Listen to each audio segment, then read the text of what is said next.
A Mail Order Internet Sales Law Guide. Chapter 1. Mail Order Internet Sales Law. The legal aspects of mail order. The U.S. Federal Trade Commission has rules that give customers certain rights when they order by mail.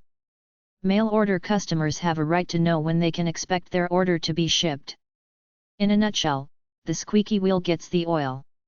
If you hassle a company that gave you poor service by getting the various consumer protection agencies to send them query letters about the complaint, if they're a respectable, solid company, they'll refund your money just to get rid of you, although some won't. There are some sleazy companies out there, although most established mail order dealers want to stay in business, so they treat customers right. Federal Mail Order Rules, 16 CFR 435, require companies that take consumers' orders by mail to ship the merchandise within 30 days of receiving a completed order or within a different time frame if it is stated in their ads.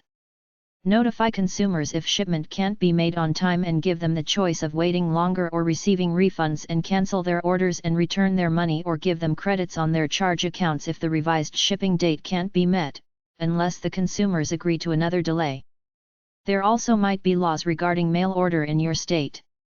Contact your state or local consumer protection agency. Mail order is a prime stomping ground for con artists. According to the 30-day rule enacted by the Federal Trade Commission, FTC.gov, if you don't receive the item, within 30 days or the time stated, such as 4 to 6 weeks, you're entitled to a refund within 7 days, no questions asked. If you don't get satisfaction in any aspect of mail order, you have several channels of complaint. First, you can send the company a letter or two stating your position. Then, if they don't respond, send them a letter threatening to cause them greater damage than your paltry order was worth and include the addresses of several consumer protection agencies in it. Tell them that you're gonna write them all poison letters until you get justice. If that doesn't work, stay true to your word and start writing letters. Contact the Direct Marketing Association, Better Business Bureau, the Consumer Protection Agency, the U.S. Postal Service, and the State Attorney's Office where the company is located. The Direct Marketing Association, THEDMA.org, a membership organization made up of mail order companies, acts as the unofficial mediator of mail order complaints. Even if the mail order company is not affiliated with them, they will contact it and try to resolve your problem. Next, I would write to the Federal Trade Commission, FTC.gov, just to register the complaint. They won't take individual action about any one particular problem, but if they get enough complaints about this company, they'll investigate them. The next action-oriented agency is the U.S. Postal Service, USPS.gov, which goes out and investigates mail order fraud in a full-fledged law enforcement manner.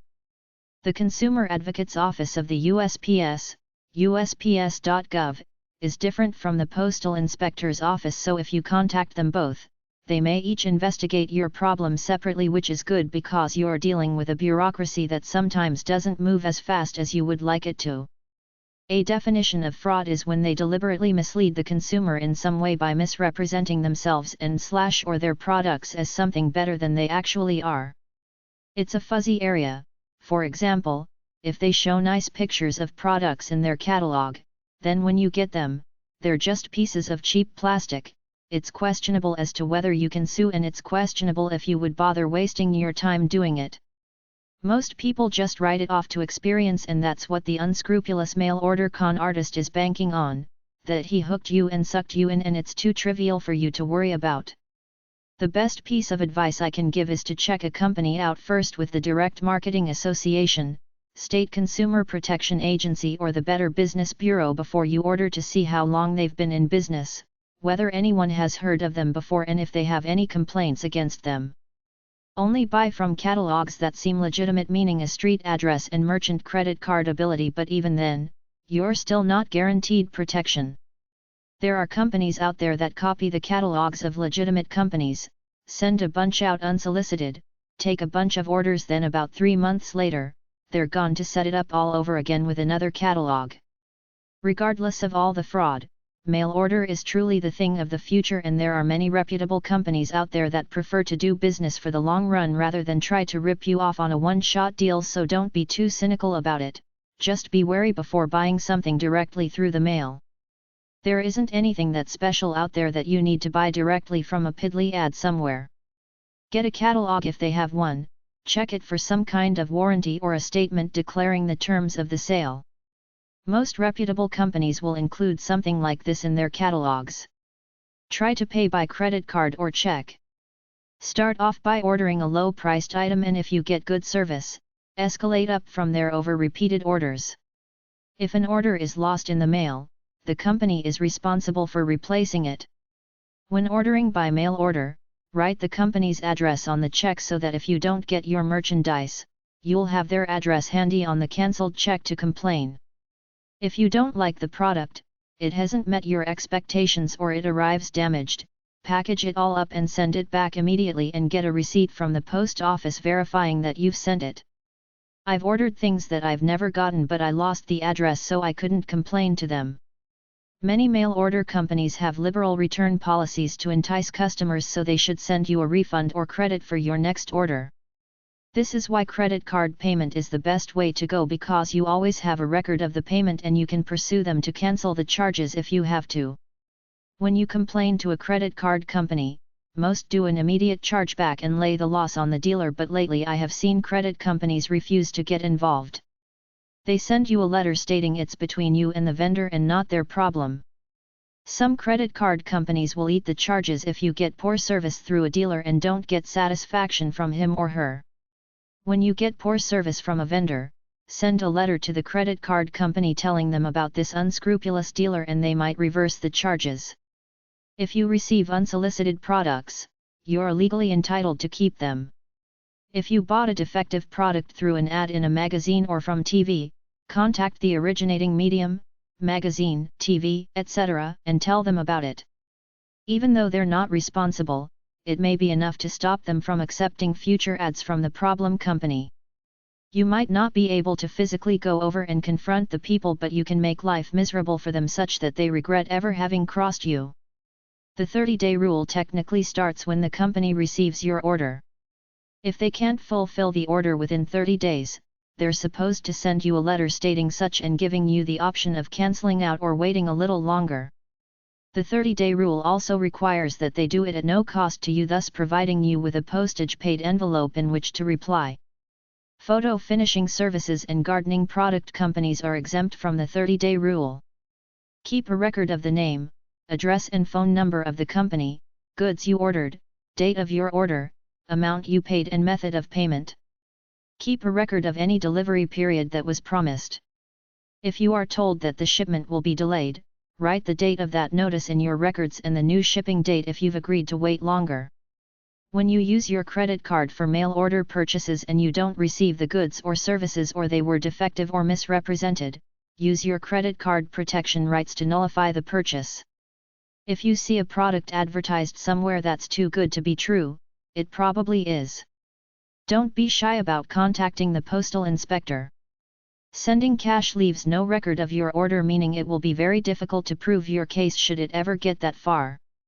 Phony insurance, credit repair, credit card acquisition for a fee, loans for a fee are all tried and true mail order/internet sales scams. Promises of beauty, health, and wealth are the biggest mail order/internet sales scams that just keep going on and on. A popular scam is for a con man to send solicitations to businessmen/company owners, asking to either advertise in a phony, non-existent magazine or directory, or to donate $20 or so to something like a policeman's service club, and their company name will be prominently printed in the yearbook or something like that. Be wary of mail order/internet sales sweepstakes and contests, especially if they say you already won something. Check the catalog for some kind of warranty or a statement declaring the terms of the sale. Most reputable companies will include something like this in their catalogs. Mail order/internet sales laws. You do not need a special federal or state permit to operate a mail order/internet sales business. The material you sell must be legitimate, however, and you cannot be deceptive or misleading in claims or advertising. If you offer something free, it must be free and all claims concerning money must be honored. If you use testimonials in advertising, they must be real and available to investigation. Frauds are discovered and are prosecuted. The federal and state governments require you to report all income, but you certainly can take every legal deduction. Once you make a good deal of money, it's often worth every penny to have an accountant fill in your forms. If your income warrants it, you will be expected to pay income tax quarterly. Most states have sales tax, so you'll have to find out the regulations concerning the collection and payment of these fees. An advantage to this, however, is that you can get a state resale number and may not have to pay state sales tax on some of the items you need for your business. If you keep accurate records and report the proper information to the authorities, you'll have no problems.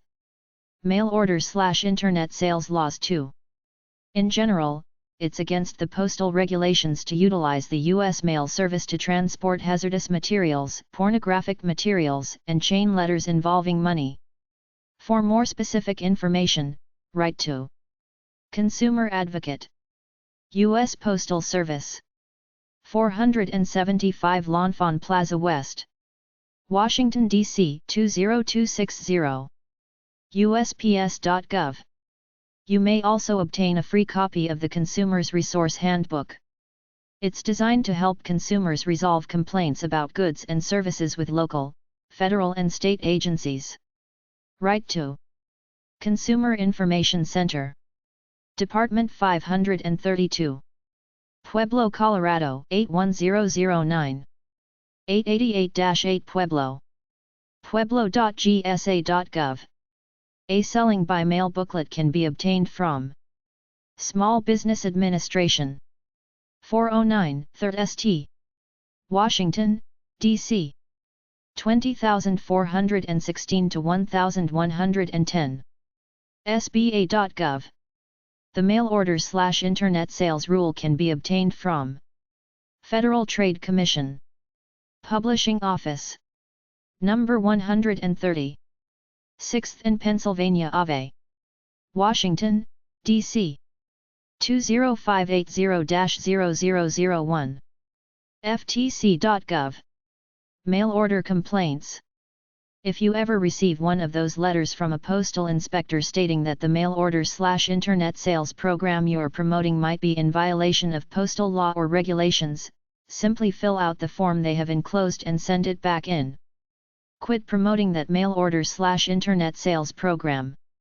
A letter from the post office simply means quit promoting the program they have requested. I would be willing to say that most mail order/internet sales programs are ordered to stop for one or two reasons.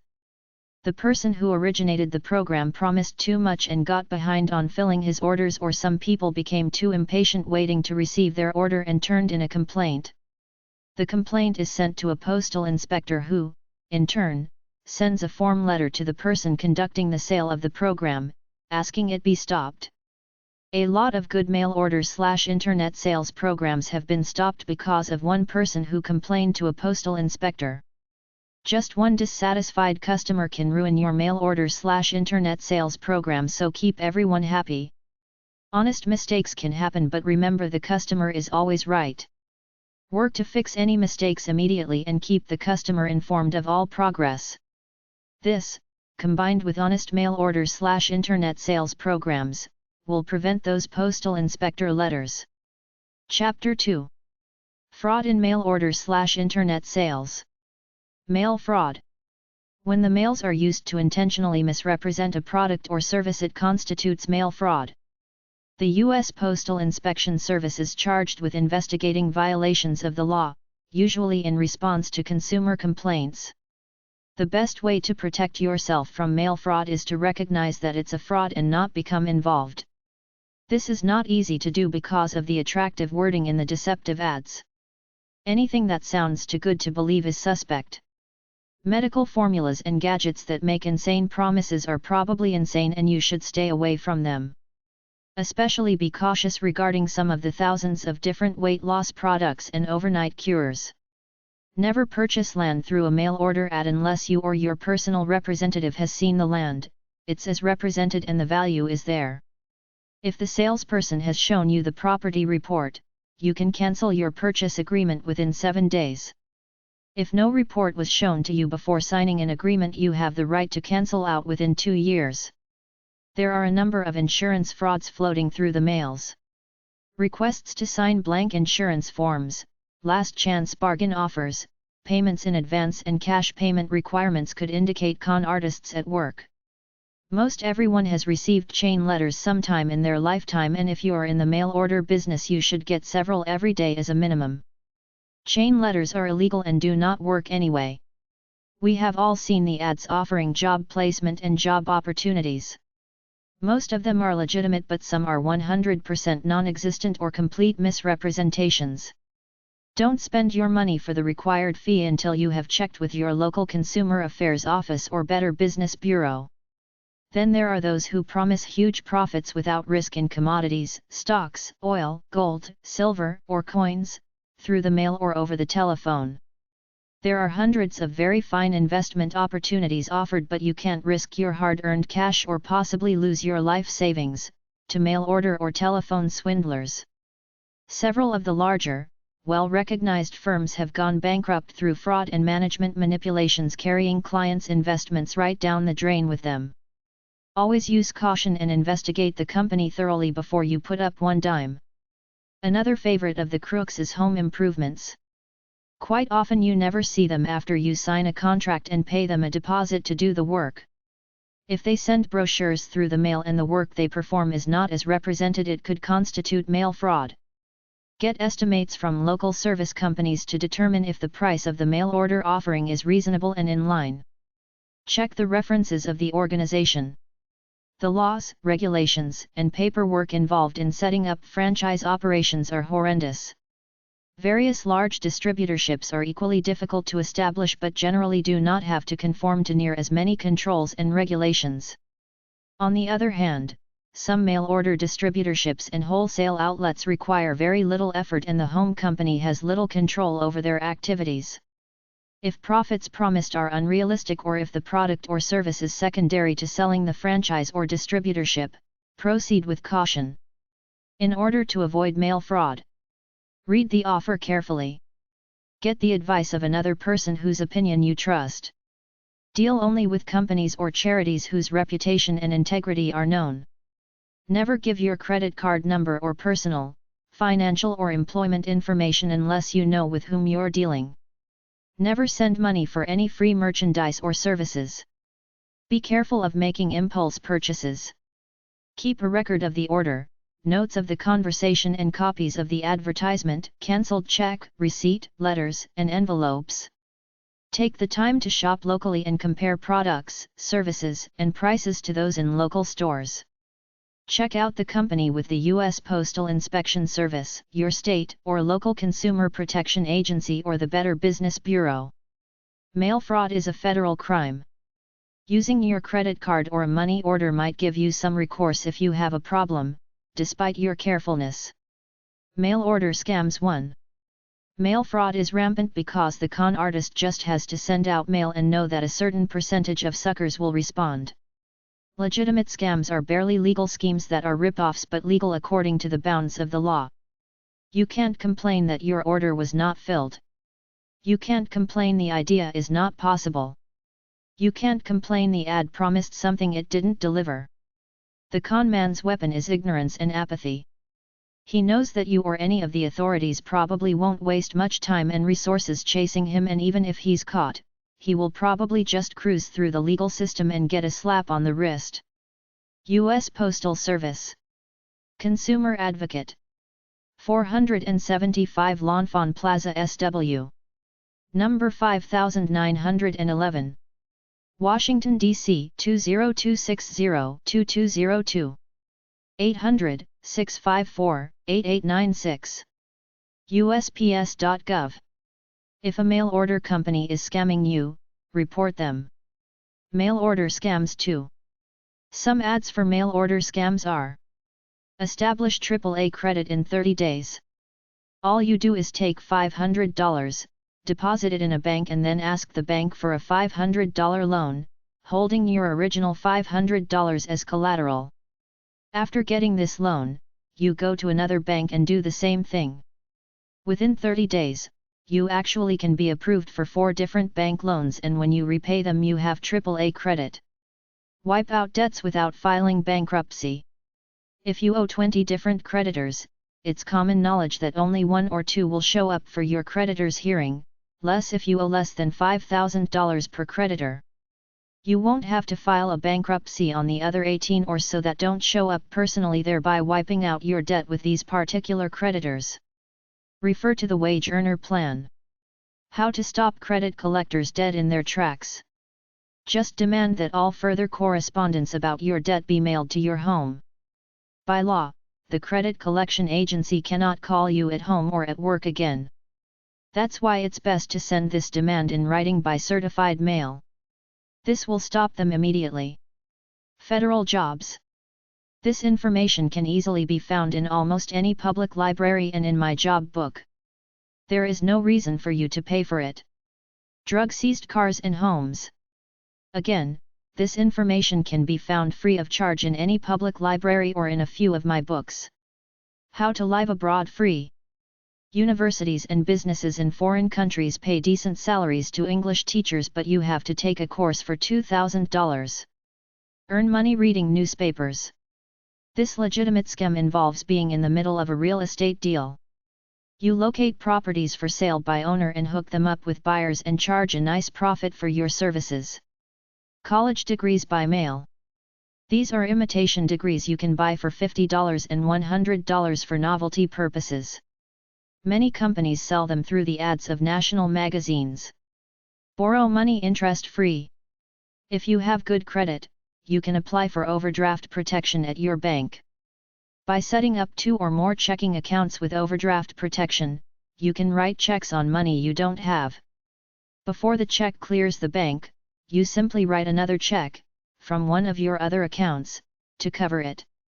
Keep doing this back and forth between your 2 or more accounts, commonly known as check kiting, and you can have extra cash interest-free. Live in a $150,000 home free. Become a house sitter while the owners are away on vacation or other business-related trips. Of course you must have references. Get a free Mercedes or other luxury car every year. Form a non-profit institution and have this institution furnish you with the vehicle of your choice. Another way is to become a used car salesman and qualify for a new car by selling the most cars for the dealership. Still another way is to become a Mary Kay cosmetics dealer. Get the picture? 50% off hotels. Just tell the desk clerk when you check in that you are a government employee and qualify for the lowest rate. Most do not ask for identification, but if they do, tell them you left it in the car and try another hotel. Collect names for us. We pay $20 each. Guaranteed. The truth is, this company will pay you $20 for each name you collect for them. What they don't tell you is that each person has to spend $100 or more by placing an order before you get your $20. How to get 100,000 people to send you $10 each. This is cute advertising. For mail order neophytes, this is very intriguing. What the beginner finds out is that they are expected to run the same ad in newspapers and tabloids. Low price offers. A ridiculously low price is often the bait used by those who do not intend to furnish the goods ordered through the mail. If you get an offer to purchase an item for $10 that usually sells in the local hardware store for $75, there's got to be something wrong. Either the merchandise is stolen, inferior, or it won't be delivered. Insurance fraud. Drivers who have a bad accident or their driving record is not so good, may not be able to purchase auto liability insurance from the regular insurance companies. Fraudulent insurance companies compile name lists of likely prospects, make mail solicitations, etc. and will write insurance policies for anyone who will hand over a premium. The reserve funds they're required to set aside for payment of claims are manipulated into the promoters' pockets, while they pay only minor claims and hold up larger claims as long as possible until their insurance company goes into bankruptcy. This leaves many unable to collect legitimate claims. Thousands more finally discover that they have been paying high-rate premiums with no protection from liability. Best bet, Purchase your insurance locally or check out the mail order company with your state insurance department. Retirement homes. The little 80-year-old lady who had just lost her husband a year ago and 160 other retired residents of Sunrise Manor just lost their investment and perhaps their final home. Sunrise Manor was a beautiful setup, separate little apartments condominium style with wide carpeted hallways leading to the dining room, game rooms, healthcare center, etc. The grounds were immaculate, with green grass, trees, and beautiful flowers. They had been solicited through the mail with glowing information about the manor. It was all true. A really good deal for the retired person. The initial fee for those who first signed up for a small room was $18,000 cash. Larger quarters ranged from $30,000 to $60,000. This initial fee was to be placed in a trust account, the interest to be used for capital outlay requirements, and most of the principal was to go to the heirs upon the death of the tenants. Monthly rent was nominal and included meals and limited medical care in the healthcare center, which was built in part of the manor. It was so attractive from a personal and financial aspect that there was always a waiting list of qualified persons who wanted to make their home in the manor. What happened? Apparently only the management knows as of this writing, but an enormous amount of funds are missing and overnight the manor was placed into bankruptcy. The court-appointed trustee is trying to put the pieces together while the prosecuting attorney is investigating the activities of the owner-management team. It appears the tenant's $18,000 to $60,000 investment is long gone. Apparently it was not retained in a proper trust account, a great deal of it was used for other than company business and being set up within the capital structure of the organization. Whatever may remain or be recovered, is subject to an enormous amount of creditors' claims. Unordered merchandise. Most people feel obligated to pay for small inexpensive items received through the mail, even though they did not order it. If this happens to you and you have not yet opened the package, merely write return to sender and let the post office take it from there. If you have taken it out of the package and it's something you have no use for, it's a good idea to keep it for a reasonable period of time and see if the party sending it makes claim to it or bills you for it. If they claim it, you may wish to be courteous and send it back cod. If they bill you, you really have no obligation to pay for it. You may want to consider it as an unconditional gift. Pressure your neighbor. You will get yours free from the commissions you make from selling the product to your neighbors. So you give the canned sales pitch to your friend, and rather than have you think he's a cornball, he purchases the product. He again repeats the process with his relatives, etc. And you get a cut from what they sell, and so it goes down the line for 3 to 5 multi-level commissioneering stages. When the product is delivered, it's not what it was represented to be, and you find that you could have bought it from the Superdrug store at half the price. You're mad, your neighbors want to kill you, and the money-making multi-level dream comes to a screeching halt. All because of the wonderful new product advertised in the morning mail. Mail order scams 3. Consolidate your debts. You have gotten yourself in over your head, and now there is no way you can meet all your monthly payments for your home, auto, appliances, credit card charges, etc. The ad states, "Make it easy on yourself. Just pay us one payment each month, small enough so that you can handle it, and we will arrange with your creditors to pay them off." That sounds good. Get the creditors off your back, but later you realize the monthly payments you're making to the consolidator go on practically forever. After adding commissions, fees and interest, you don't gain on the principal amount you're trying to liquidate. Read the large and small print. Chain letter. A chain letter is a letter you get in the mail saying you will make a lot of money if you send the people on a list printed there $1 or so each, put your name on the list and mail out X number of copies to keep this chain going. It's legal if nothing is offered but a chance to get rich, and the 20% response rate is overinflated. Still, this is how these people operate. They assume that a certain percentage of the population will answer and they will make their money that way. Charity and contributions. They just keep coming. The junk mail asking you to donate to worthy causes. To feed small children who are starving in Africa.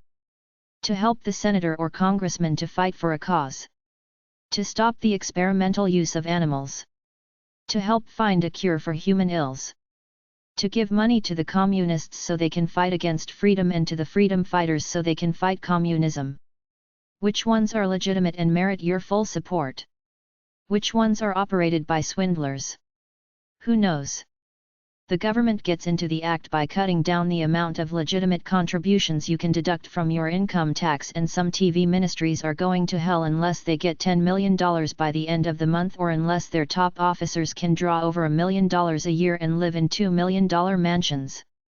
The only way you can know where your money is really going is to stick with the organizations you're 100% familiar with. Check with the Chamber of Commerce and the Better Business Bureau, or if you're planning on donating substantial amounts, analyze the organization's financial statements. Also review how it will affect your tax status. Work-at-home propositions. There are a number of good work-at-home programs, but there seems to be more of them that are losers. Everything from selling books through the mail or setting up a local secretarial service to sewing baby clothes. There is always an advance fee of some kind required for work-at-home projects. Some of them are good producers if a person stays with it long enough. Others work at it for months, hoping to break the 75 cents per hour barrier. You better think twice before paying for the chance to work at home. Medical fraud. Medical quacks preying on the ill, offering cures or medications through the mail, are gambling with their freedom.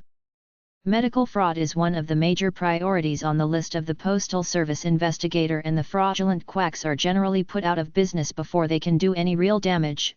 However, there are many programs, such as reducing diets, certain vitamin pills, hair restorers, and hundreds of cure-all drugs making the rounds in the mail across the country every day. Most of the products offered are a bad substitute for the real thing you could get through your doctor or from the local drug store.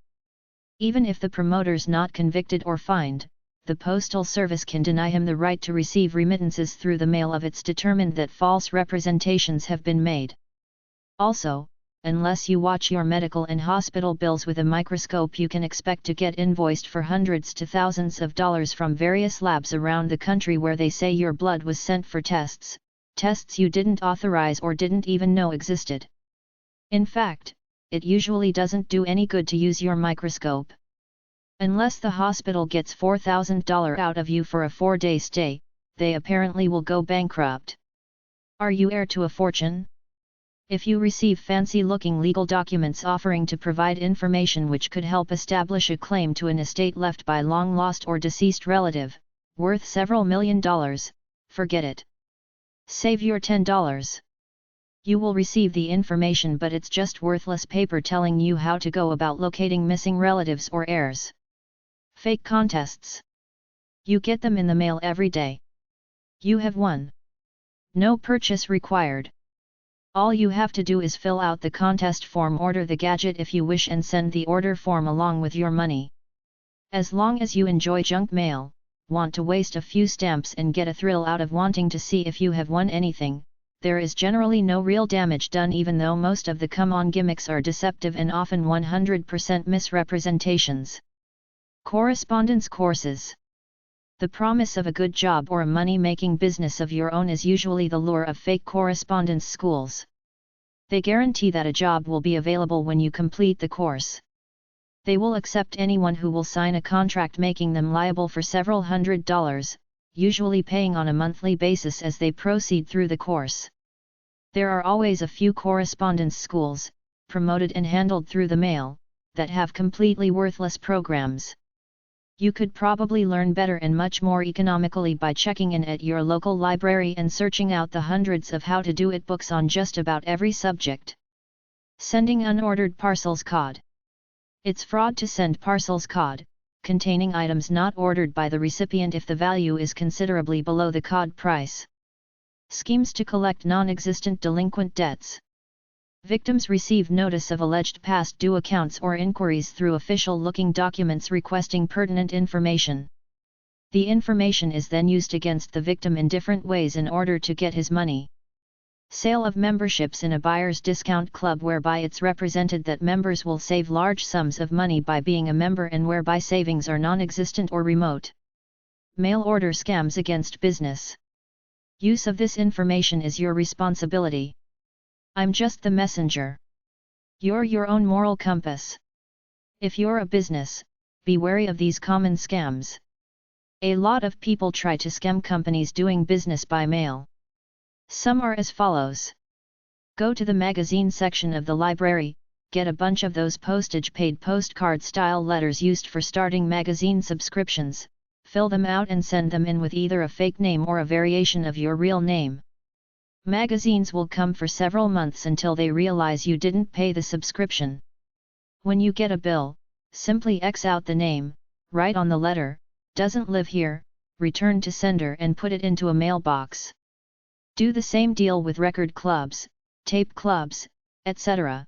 Anybody offering upfront promotional items with a deal where you have to buy more products down the line. Get the free books or whatever it is under a phony name and don't buy anything more.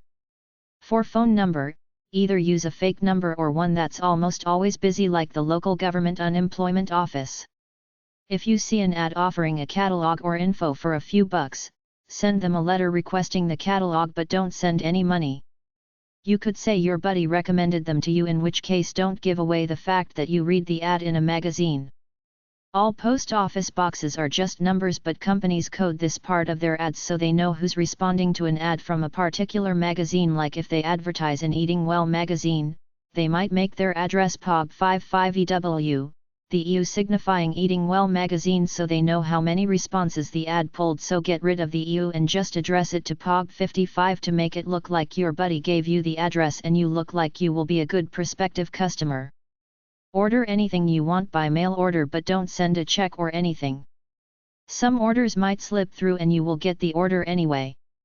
Place an order, then when it comes, send them back a letter and say you got items A, B and C but didn't get D. They will send you a second item D. Fill out an order form, put it into an envelope, then make it look like it was tampered with by slitting the top then stapling it. If it's not an expensive item, the company will think somebody tampered with it and will send you the product. Get a rubber stamp made up saying exactly what the postal service would use in this format, damaged in handling in the postal service. Place an order but neglect to include the cost of 1 or 2 items as an honest mistake. It might work, it might not. Don't place an order but send a photocopy of a fake order form you filled out with a note saying you ordered the stuff 6 weeks ago and by the mail order rule, it should have been delivered within 30 days. If it's not a well-run company, they will give you the benefit of the doubt and send the product. For the above scam, they will usually send you the product if it's under $40, but if it's expensive, they will ask for proof of payment. You can make fake check endorsement by first buying something inexpensive from the company, then when you get the endorsed check back from the bank, go to a photocopy machine, magnify it in size and use liquid paper typing correction fluid to change it to look like a big ticket item, go back to the photocopying machine, shrink it down to size, and now you have photocopy proof of their endorsed check. You can do the same thing by buying a cheap money order and changing it to make it look like a higher endorsement. Merchant credit card scam for returned goods. A guy who works in retail told me a trick some merchants use to con people who bring back merchandise bought on a credit card and want their credit card credited with that amount. The merchant copies the price and item onto a credit slip, puts it into his imprinter and pushes it forward only but not backward. This prints the customer's name, account number, and expiration date on the card but nothing else. He then asks the customer to sign it. He keeps the original sales receipt and hands the customer the credit slip without his merchant number imprinted on it, so when the customer gets his credit card statement at the end of the month and sees that the credit is not on it, he has no evidence, no sales receipt, and only a credit slip that he could have forged. If you ever bring goods back bought on a credit card, make sure the merchant pushes his imprinter both forward and backward such that his merchant number is imprinted on the credit slip. Chapter 3. Mail order/internet sales websites and organizations. E-signatures/electronic signature software.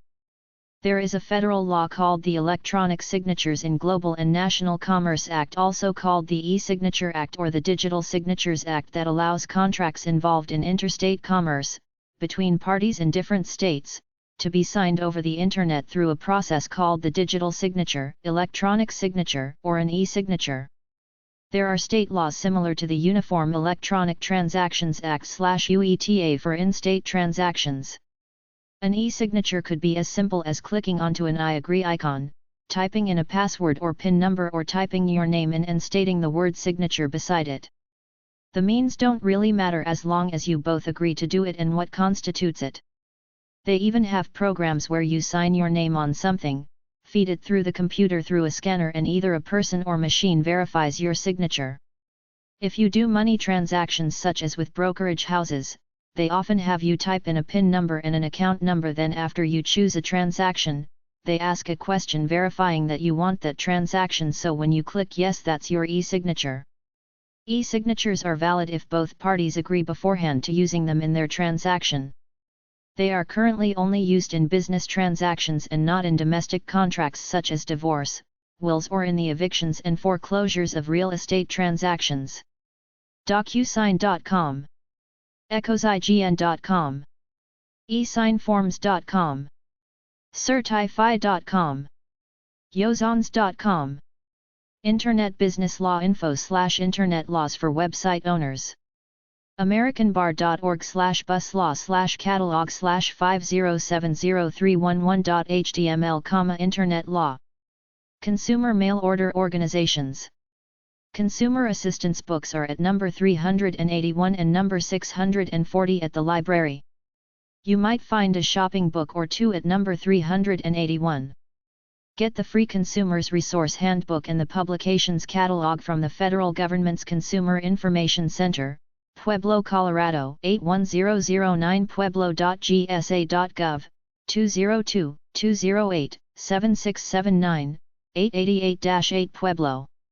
It contains listings of consumer protection agencies, major corporations, trade organizations, plus the addresses of many state government agencies. For information on the web about any state government, use the following formula. State.2 letter abbreviation.us, for example.